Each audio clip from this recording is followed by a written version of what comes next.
வள்ளுவருமே சொல்லிட்டார், விதியை யாராலும் வெல்ல முடியாது, நாம் என்னதான் தந்திரம் செய்தாலும் விதிதான் ஜெயிக்கும் அப்படின்னு சொல்லிட்டு ஒரே ஒரு இடத்துல எக்ஸம்ஷன் கொடுக்குறாரு.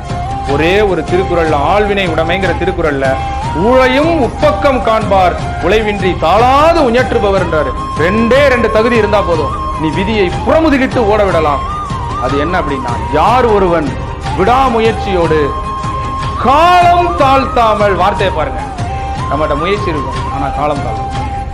யார் ஒருவன் விடாமுயற்சியோடு காலம் தாழ்த்தாமல் முயற்சி செய்கிறானோ அவன் விதியையும் புறமுதுகு